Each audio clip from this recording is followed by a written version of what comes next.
નમસ્કાર વિદ્યાર્થી મિત્રો, વિપુલ ઓનલાઈન ટ્યુટોરિયલમાં આપ સૌનું હાર્દિક સ્વાગત છે। આજની તારીખ 19 એપ્રિલમાં કરંટ અફેરની ચર્ચા કરીશું, જેની સાથે સાથે આપણે સ્ટેટિક જીકેની પણ ચર્ચા કરતા રહીશું। તો શરૂ કરીએ આજનો સવાલ નંબર 1। સવાલ નંબર 1 છે, state of world population 2021 report કોણે રજૂ કર્યો? જવાબ છે option number B, United Nations Population Fund UNFPA દ્વારા state of world population 2021 report રજૂ કરવામાં આવ્યો। તો મોસ્ટ ઇમ્પોર્ટન્ટ પોઈન્ટની ચર્ચા કરી લઈએ આ ટોપિકના અંતર્ગત। સ્ટેટ ઓફ વર્લ્ડ પોપ્યુલેશન 2021ની થીમ પૂછવામાં આવે તો તે વખતની થીમ હતી my body is my own. UNFPA વિશે વધુ માહિતી મેળવીએ। તેનું આખું નામ પૂછે તો યુનાઇટેડ નેશન્સ પોપ્યુલેશન ફંડ તેનું આખું નામ છે। UNFPAની સ્થાપના ક્યારે થઈ હતી? તો 1969માં તેની સ્થાપના થઈ હતી। તેનું કાર્યાલય ક્યાં આવેલું છે? તો ન્યૂયોર્ક, અમેરિકામાં તેનું કાર્યાલય આવેલું છે। હેડ ઓફ ડિપાર્ટમેન્ટ કોણ છે? તો નતાલિયા કાનેમ તેના હેડ ઓફ ડિપાર્ટમેન્ટ છે। પેરેન્ટ્સ ઓર્ગેનાઇઝેશન જણાવો તો તેની પેરેન્ટ્સ ઓર્ગેનાઇઝેશન છે યુનાઇટેડ નેશન્સ।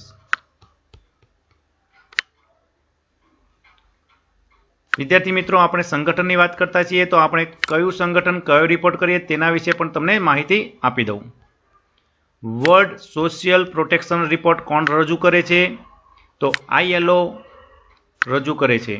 તેનું પૂરું નામ છે International Labour Organization. World Economic Outlook report કોણ રજૂ કરે છે? તો IMF World Economic Outlook report રજૂ કરે છે, જેનું આખું નામ છે International Monetary Fund. Global gender gap report કોણ રજૂ કરે છે? તો WEF global gender gap report રજૂ કરે છે, જેનું આખું નામ છે World Economic Forum. Global financial development report કોણ રજૂ કરે છે? તો તે રજૂ કરે છે IBRD, જેનું પૂરું નામ છે international bank four reconstruction and development. સવાલ નંબર 2 જોઈ લઈએ।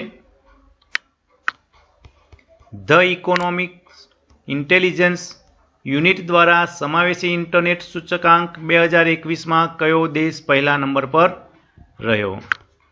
તો જવાબ થશે આપણો ઓપ્શન નંબર ડી, સ્વીડન। આ બાબતે આપણે કેટલાક ઇમ્પોર્ટન્ટ પોઈન્ટની ચર્ચા કરી લઈએ। આ રિપોર્ટ દ્વારા કયા દેશમાં કેટલા લોકોને બહુ જ સરળતાથી ઇન્ટરનેટની સુવિધા મળે છે તેની માહિતી આપવામાં આવે છે। આ ઇન્ડેક્સ પ્રમાણે સ્વીડન પહેલા નંબર પર રહ્યો હતો, જ્યારે અમેરિકા બીજા નંબર પર રહ્યો અને સ્પેન ત્રીજા નંબર પર રહ્યો છે। આ રિપોર્ટ પ્રમાણે ભારતનો ક્રમ પૂછવામાં આવે તો ભારત 49મા નંબર પર રહ્યો હતો। કયો છે? ધ ઇકોનોમિસ્ટ ઇન્ટેલિજન્સ યુનિટ દ્વારા સમાવેશી ઇન્ટરનેટ સૂચકાંક 2021માં ભારતનો ક્રમ પૂછે તો ભારતનો ક્રમ 49મા નંબરનો રહ્યો છે। મહત્વના 5 ઇન્ડેક્સની આપણે ચર્ચા કરી લઈએ। ગ્લોબલ ફાયર પાવર ઇન્ડેક્સ 2021 પર કોણ ટોપ પર રહ્યું? તો અમેરિકા ટોપ પર રહ્યું। જલવાયુ જોખમ સૂચકાંક 2021માં કયો દેશ ટોપ પર રહ્યો? મોઝામ્બિક દેશ ટોપ પર રહ્યો। ધ ઇકોનોમિસ્ટ ઇન્ટેલિજન્સ યુનિટ લોકતંત્ર સૂચકાંક 2020માં કયો દેશ ટોપ પર રહ્યો? નોર્વે દેશ ટોપ પર રહ્યો। ફિફા રેન્કિંગ 2020માં કયો દેશ ટોપ પર રહ્યો? બેલ્જિયમ દેશ ટોપ પર રહ્યો। કોરોના વાયરસ પ્રદર્શન સૂચકાંકમાં કયો દેશનો નંબર આવ્યો? તો ન્યૂઝીલેન્ડ દેશનો નંબર આવ્યો। સવાલ નંબર 3ની ચર્ચા કરીએ। સવાલ નંબર 3 છે, વિશ્વ હિમોફિલિયા દિવસ 2021 ક્યારે મનાવવામાં આવ્યો? જવાબ થશે ઓપ્શન નંબર બી, 17 એપ્રિલ। મહત્વના ઇમ્પોર્ટન્ટ પોઈન્ટની ચર્ચા કરી લઈએ। હિમોફિલિયા એ લોહીને સંબંધિત રોગ છે, જેમાં આપણા શરીરનું લોહી જામી જતું નથી। જ્યારે એક જગ્યાએથી વાગે તો તે જગ્યા પર લોહી શરીરની બહાર આવે છે અને લોહી જામી જાય છે, પરંતુ હિમોફિલિયાના દર્દીઓને લોહી જામી જતું નથી, માટે તે ખૂબ જ ગંભીર બાબત છે. આ માટેની થીમ હતી એડેપ્ટિંગ ટુ ચેન્જ. અહીંયા રોગની ચર્ચા કરવામાં આવે છે, તો આપણે કેટલાક રોગ વિશે વધારે માહિતી મેળવી લઈએ. ટાઇફોઇડ રોગ કયા સૂક્ષ્મજીવથી થાય છે? તો તે બેક્ટેરિયાથી થાય છે. ટીબી કોનાથી થતો રોગ છે? તો તે બેક્ટેરિયાથી થતો રોગ છે. એઇડ્સ શાનાથી થતો રોગ છે? તો એઇડ્સ વાયરસથી થતો રોગ છે. પ્લેગ શાનાથી થતો રોગ છે? તો પ્લેગ વાયરસથી થતો રોગ છે. પોલિયો શાનાથી થતો રોગ છે? તો પોલિયો વાયરસથી થતો રોગ છે. અને મેલેરિયા કયા સૂક્ષ્મજીવથી થાય છે? તો મેલેરિયા પ્રજીવથી થતો રોગ છે. ચલો નેક્સ્ટ સવાલ જોઈ લઈએ આપણે. પ્રશ્ન નંબર 4. ખંજર સંયુક્ત સૈન્ય અભ્યાસ કયા બે દેશો વચ્ચે થયું? તો જવાબ છે ભારત અને અફઘાનિસ્તાન વચ્ચે ખંજર સંયુક્ત સૈન્ય અભ્યાસ કરવામાં આવ્યું. મહત્વના 5 સૈન્ય અભ્યાસ વિશે આપણે માહિતી મેળવી લઈએ. સંયુક્ત સૈન્ય અભ્યાસ GASWX-21 કયા બે દેશ વચ્ચે થયું? કયા દેશો વચ્ચે થાય છે? તો અમેરિકા, બેલ્જિયમ, ફ્રાન્સ અને જાપાન વચ્ચે થાય છે. માલાબાર નૌ સૈનિક અભ્યાસ 2021 કયા કયા દેશોમાં વચ્ચે યોજાયું? ભારત, અમેરિકા, જાપાન અને ઓસ્ટ્રેલિયા દેશો વચ્ચે યોજાયું. સ્લિનેક્સ 2020 દ્વિપક્ષીય સમુદ્રી અભ્યાસ કયા બે દેશો વચ્ચે થયું? તો ભારત અને અમેરિકા વચ્ચે થયું. વજ્ર પ્રહાર સંયુક્ત સૈન્ય અભ્યાસ કયા બે દેશો વચ્ચે થયું? તો ભારત અને અમેરિકા બે દેશો વચ્ચે થયું. લા પેરો સંયુક્ત સૈન્ય અભ્યાસ કયા બે દેશો વચ્ચે થયું? તો ફ્રાન્સ અને કોડ દેશ વચ્ચે થયું. સવાલ નંબર 5. પ્રધાનમંત્રી નરેન્દ્ર મોદી દ્વારા ભારતના પહેલા કાનૂન મંત્રી બાબા સાહેબ ભીમરાવ આંબેડકર પર કયા 4 પુસ્તકનું વિમોચન કર્યું?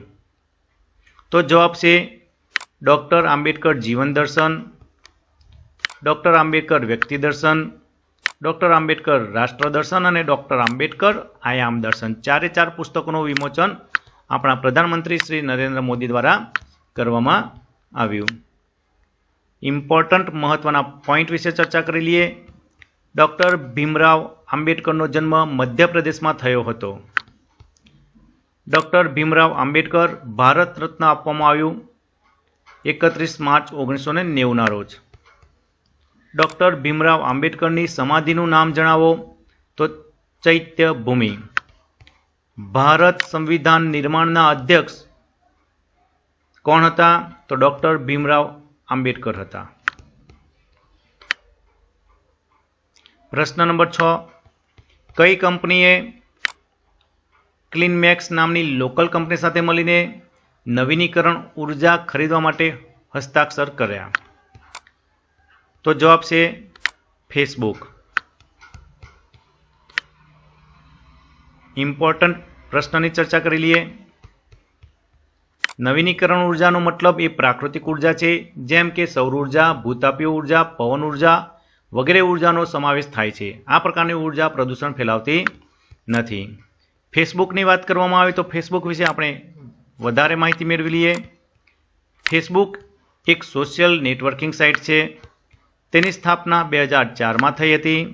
તેનું કાર્યાલય કેલિફોર્નિયામાં આવેલું છે. તેના CEO માર્ક ઝુકરબર્ગ છે. પ્રશ્ન નંબર 7. 78મો વેનિસ આંતરરાષ્ટ્રીય ફિલ્મ મહોત્સવ લાઈફ ટાઈમ એચિવમેન્ટ એવોર્ડ કોને આપવામાં આવ્યો? જવાબ છે રોબર્ટ બેનિગની. અહીંયા પુરસ્કારની વાત કરવામાં આવી છે, તો આપણે બીજા મહત્વના 5 પુરસ્કાર વિશે ચર્ચા કરી લઈએ. ચમેલી દેવી પુરસ્કાર 2020 કોને આપવામાં આવ્યો? નીતુ સિંહને. ઓસ્કાર એવોર્ડથી સન્માનિત થનારી વિશ્વની પહેલી મહિલા અભિનેતા કોણ? રીઝ અહમદ.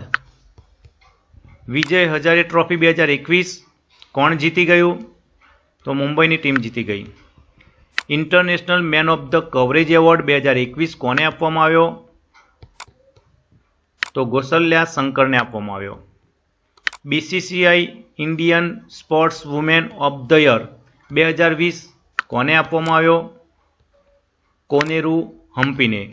અહીંયા મિત્રો બીસીસી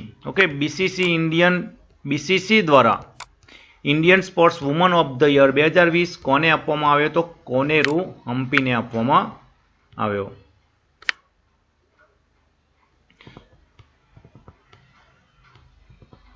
વિદ્યાર્થી મિત્રો, તમે અમારી ચેનલને સબસ્ક્રાઇબ ન કરી હોય તો ચેનલને સબસ્ક્રાઇબ અવશ્ય કરી દેશો અને સાથે નીચે બેલ આઇકન આવે તો બેલ આઇકન પર ક્લિક કરી દેશો, જેથી જ્યારે નવા વિડીયો મૂકવામાં આવે તો તેની નોટિફિકેશન તમને મળતી રહે. ચલો નેક્સ્ટ સવાલ જોઈ લઈએ આપણે. પ્રશ્ન નંબર 8. કઈ કંપનીએ આર્ટિફિશિયલ ઇન્ટેલિજન્સ એન્ડ સ્પીચ ટેકનોલોજીની કંપની નુઆન્સ ને $19.7 બિલિયન ખરીદી લીધી? તો કઈ કંપનીએ ખરીદી લીધી? તો છે માઇક્રોસોફ્ટ. માઇક્રોસોફ્ટ કંપનીએ આર્ટિફિશિયલ ઇન્ટેલિજન્સ એન્ડ સ્પીચ ટેકનોલોજીની કંપની નુઆન્સને ખરીદી લેવામાં આવી છે. મોસ્ટ ઇમ્પોર્ટન્ટ ટોપિકની ચર્ચા કરી લઈએ. માઇક્રોસોફ્ટની સ્થાપના ક્યારે થઈ પૂછવામાં આવે તો 4 એપ્રિલ 1975 રોજ થઈ. માઇક્રોસોફ્ટનું કાર્યાલય ક્યાં આવેલું છે? વોશિંગ્ટન, સંયુક્ત રાજ્ય અમેરિકામાં આવેલું છે. તેના સીઈઓ કોણ છે? સત્ય નાડેલ તેના સીઈઓ છે. સંસ્થાપક પૂછે તો બિલ ગેટ્સ અને પોલ એલાન તેના સંસ્થાપક છે. પ્રશ્ન નંબર 9ની ચર્ચા કરી લઈએ. મોસ્કો ઇન્ટરનેશનલ ફિલ્મ ફેસ્ટિવલ 2021માં કઈ મરાઠી ફિલ્મ અને બેસ્ટ ફોરેન લેંગ્વેજ સ્પીચ પુરસ્કાર આપવામાં આવ્યો? તો જવાબ છે બી, ઓપ્શન નંબર બી, પગલ્યા. પ્રશ્ન number 10. Believe, what life and cricket taught me કયા ખેલાડીની આત્મકથા છે? તો જવાબ છે ઓપ્શન નંબર સી, સુરેશ રૈનાની. વિદ્યાર્થી મિત્રો, આજનો સવાલ. ચાલુ વર્ષે બીસીસીઆઈ કઈ મેચ રદ કરી? ચાલુ વર્ષે બીસીસીઆઈએ 2021માં કઈ મેચ રદ કરી? Option number A Duleep trophy, option number B Ranjit trophy, number C challenge trophy અને ઓપ્શન નંબર ડી ઉપરની ત્રણેય. તો મિત્રો, આજનો સવાલ જેનો જવાબ તમારે કોમેન્ટ બોક્સમાં લખીને આપવાનો છે. આનો જવાબ આવતીકાલે હું તમને નવા વિડીયોમાં આપી દઈશ. જે મિત્રોએ અમારી ચેનલને સબસ્ક્રાઇબ નથી કરી, ચેનલને સબસ્ક્રાઇબ કરશો, બેલ આઇકન પર ક્લિક કરશો અને પોતાના ગ્રુપમાં મિત્રોને શેર કરશો. ફરી મળીશું નવા વિડીયો સાથે. જય હિન્દ. Thank you.